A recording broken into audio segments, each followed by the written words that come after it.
Welcome to Impact Wrestling, the last show before Bound for Glory. I gotta say this, in retrospect, this year has been hard on wrestling. How can I really relay this to you guys? What this means for wrestling reviewers, seeing how the product has been before the pandemic and after the pandemic. What have we had? WWE sucked for years. Now it really sucks. So bad. Yeah, I've heard SmackDown has gotten a little bit better, but I still have no interest in watching. When it comes to AEW, even with adversity, they have actually been putting on very good shows. Flat out, they've been one of the best companies that exists. And then we have Impact, where they had some really questionable, I can't really say 100% being bad, because when you really look at this situation, when it comes to Impact, they tried doing something different. And it failed. And I'll elaborate on that at the end of this review. But they tried. So, from last year into this year, the product has been sporadic. And now it's culminating into Bound for Glory. What do we got here in this show? It is pretty much building into Bound for Glory, giving us a lot of vid packs, giving us some matches, and giving us some story to go into Bound for Glory. And let's be honest, Impact has notoriously not done this very well before Bound for Glory. They've always given us bad stories, bad builds, bad vid packs, but going into Bound for Glory, we usually get a good to great show. So this is what we're going to have. So, opening Fatal 5-Way. We had the build-up for the gauntlet that's going in Bound for Glory. And this is very important for Rhino as well as the Heath. Because when it comes down to it, either one of them must win. If neither one of them win, they both don't got no job. So this is what they tried to set up in this match. Now, seeing that Rhino speared Alyssa Edwards because she was in this match, which they're trying to use her as a catalyst for what's going to happen at Bound for Glory at the Gauntlet. Because it was Rhino who speared her. And you wonder where he lies. Because he's getting desperate. In the end, it is Hernandez who wins. And it's now not the Heath who has to open. It is Rhino who has number 1 spot. And Hernandez has the number 20 spot. Because that was the stipulation. So, this is the thing. You wonder how far they're going to go with this situation between Rhino and Heath. It does look telegraphed that Heath and Rhino could win this. But it's also interesting to see what they're going to do before the show starts at Bound for Glory for that match. Will Heath know about the stipulation when it comes to Rhino? Will he understand and will he care about Rhino if they lose? That's the question. I'm not saying it's great storytelling, but it is something that is a bit better than WWE. Other than, I will contend this, Roman Reigns and Jey Uso, as well as Sasha and Bayley. That's all you got. Now, vid packs. We got a lot of them. We had a vid pack for Moose. He wasn't having anything of it because of what happened last week in the beatdown. And the beat up. And him getting back the TNA title. He does not care right now. He's angry. But this was not about him. This was about EC3 because Jimmy, who had just done the interview, once Moose left, he got kidnapped. And he was taken to where EC3 was, where he saw his face bashed up because of Moose. And he hears about the Control Your Narrative of the EC3. And now we're going to have one more confrontation between the two. And this pisses me off. Not saying the story wasn't okay between EC3 and the Moose. I said this before and I said it again. There is a very good possibility that the TNA title will mean nothing. Nothing. And look what they're making the match about. It's not about the title. Yes, the title could be destroyed. But this is more about EC3 and Moose, not about the TNA title. Now, I'm hoping I could be wrong, and the TNA title will still be in existence after Bound for Glory, and maybe will have a more prominent role on the show. They need a lower card title, or better yet, a mid-card title. We need it. But if there's nothing there, this was exactly what I worried about.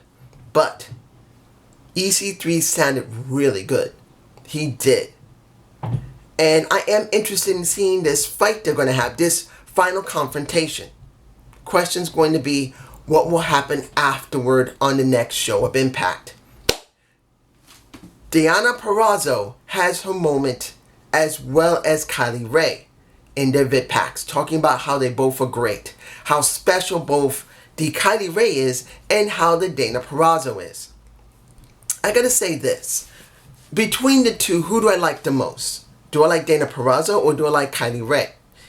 Well, I can't decide. I believe Kylie's doing a very good job as a face, and not knowing how can she control herself because now her best friend got injured, and that she wants to prove that she deserves that title and that she wants to be the one to inspire the next generation of female wrestlers. Then you got Deonna Perazzo. Did I just say Deonna Perazzo for Kylie Ray? I don't know. I'm just thinking this. I can't figure out which one is better between the two. That's the reason why if I got Deonna Ray done, I don't think I did. But I see them both as very good, balanced when it comes to being adversaries. I do like it. But here's the thing. The question's going to be what's going to happen at Bound for Glory. Will the Su Yung appear because Susie's out of action because of a broken arm? She's not there. Will Su Yung appear? Because if Susie can't appear, hell damn straight, Su Yung could appear. That's going to be the question. Will she appear? And how is Kylie Ray going to respond? That's just me, you guys. Tell me below. And now that I am talking about Su Yung, let's get this over with. Rosemary versus the Havoc. And the stipulation is this. If Havoc wins, Rosemary leaves her alone and not try to get Father Mitchell back. If Rosemary wins, she's getting Father Mitchell back, and the Havoc's got to help her. I'm not saying this was a bad match. It was okay. But in the end, this kind of feels like it should have been a Bound for Glory. I don't understand why they did this here. If they're going to do the wedding next week, on the 27th, why not save this for Bound for Glory? If it had such high stakes, they should have done it there. Here, I don't agree with it. Now, mind you, they could do the ceremony on Bound for Glory, which would be probably what I'm thinking. They're going to probably summon him at Bound for Glory. But to be honest, I'd rather see the actual match early in the show, and then they can actually do the ceremony at the end of the show or near the end. Doesn't have to be long.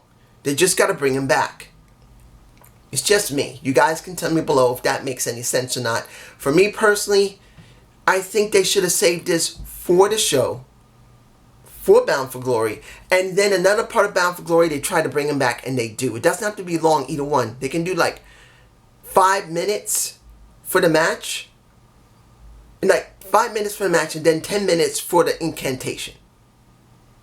Now, we got Johnny Bravo pissed off because he's running out of money and doesn't know how to deal with this.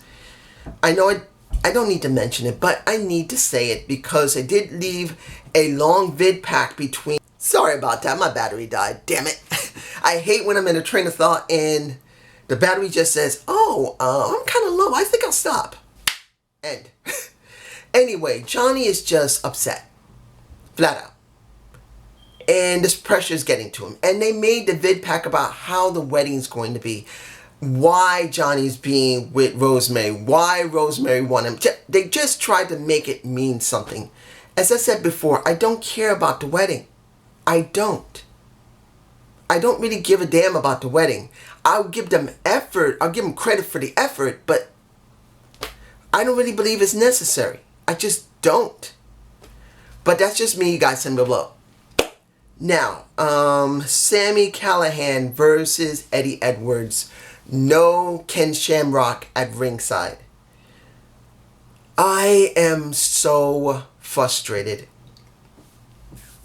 You can see it in my face. If I hadn't already had it in my shoulder, you can see it in my face.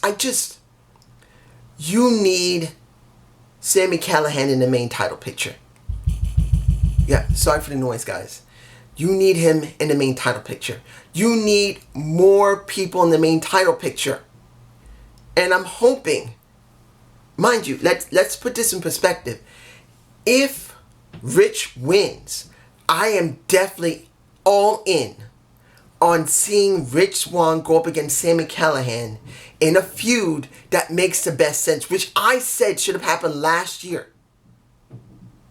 That's what I'm thinking. That this is all about keeping them busy long enough so if Rich wins, you're going to have Sammy go after him, which it needs to happen. It must happen. It makes the best sense. But seeing this, I was not interested. Look, I'm not against Ken. Ken's about to go into the Hall of Fame, and I'm happy for him. He's earned it. He worked hard enough in UHC. He worked hard enough in WWE. He's done something for TNA in its early beginnings when it broke away from the NWA. He has been there. So I have no problem seeing him do something. But I just don't care about this. It doesn't really mean a lot. It doesn't. But that's just me. The match did end in Sammy winning because Ken helped him out. But in the end, I just don't really care. It's not interesting me. Or interesting. It's just not interesting for me. Now, the six-person tag. The six-person tag. Bay, Grace, and Raju versus the Willie, the TJP, as well as the Trey. Now, I gotta say this. The match was okay. In the end, Trey wins. Here's the thing. Raju, my boy, at one point named Zane, like myself, I felt for a while that they just didn't want to do anything really interesting with him. And I'm not saying they have done something great with him. I'm not saying. But at least, I will say this when it comes about to Raju. He is putting in an effort. He is trying. And with the material that he's given, because remember, he's only working with 5 guys. And they're not giving him any major storylines. It's only about the wrestling. So essentially, for what he's been given, he's done a decent job. And I'm really happy they gave him this moment. But honestly, the time has come to drop the title to somebody. The question's going to be who. Now, it could go to Grace.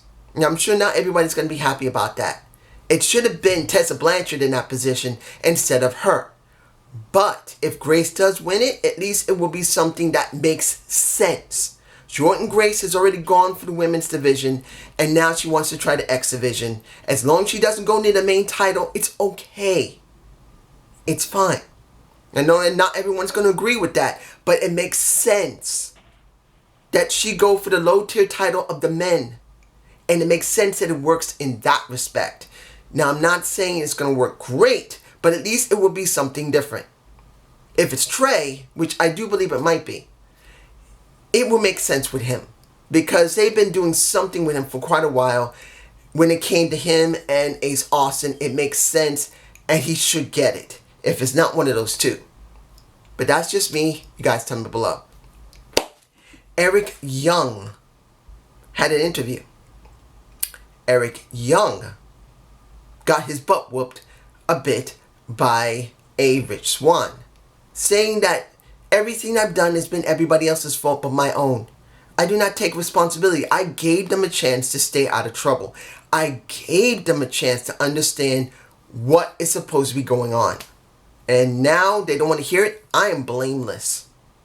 And also the vid pack that was done before this interview was also very good as well. I did enjoy the vid pack, and I did believe what he said was done very well. It was the second best promo as well as video package of the night.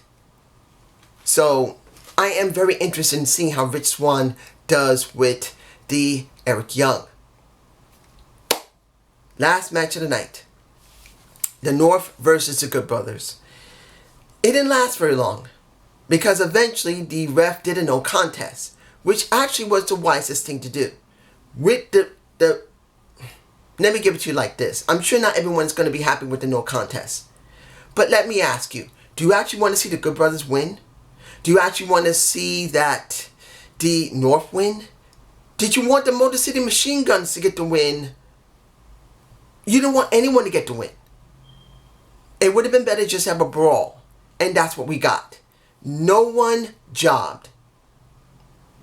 Until the end, when the Good Brothers did actually get to beat the crap out of the Motor City Machine Guns.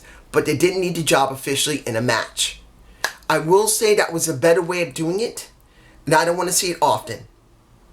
I really like no contests. But I do believe this was the wisest thing to do under the circumstances. They want to make this fatal 4-way tag match mean something about for Glory. They wanted to give them all a shine. They wanted to give them all some offense, some defense. This was the best option. Not saying it was a great option, but it was the best you could get. Finally, EC3, Jimmy Jacobs. I know I spoke about this earlier, but I want to make this very clear what this really means to me for the show for the last year.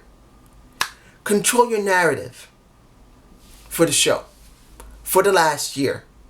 Impact Wrestling kind of did what EC3 did. They have not had it good.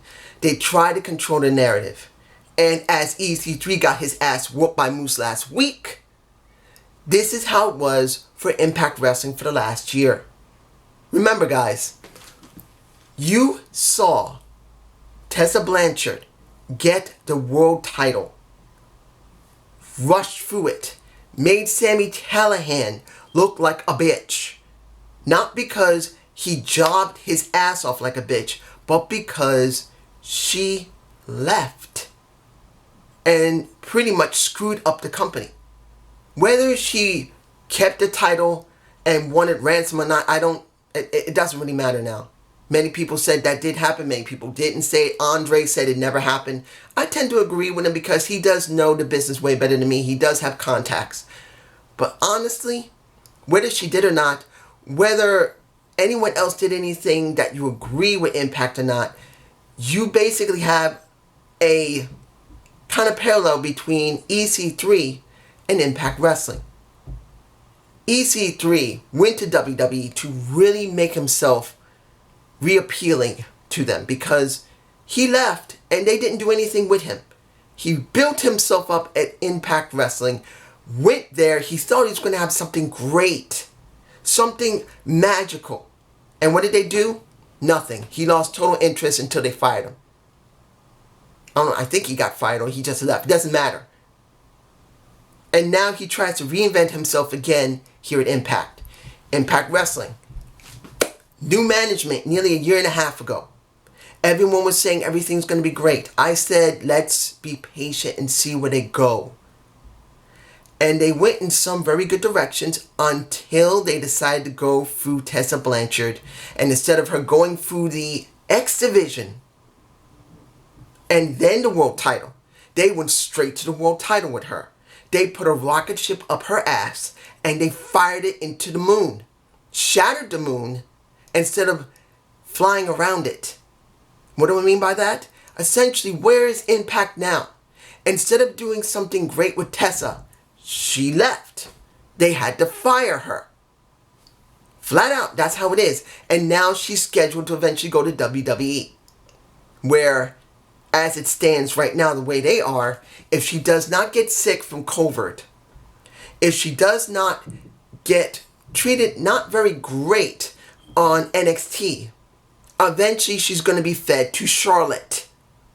Yeah, I said it. She's going to get fed to Charlotte. If she actually thinks she's going to get a fair shot and get to the top of the company, she can kiss ass and lick balls, but she ain't going to get higher than Charlotte. Charlotte is the A1. They're not going to job Charlotte out for Tessa and leave her at the top. It's going to be Charlotte.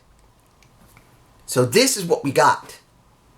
It now culminates to Bound for Glory.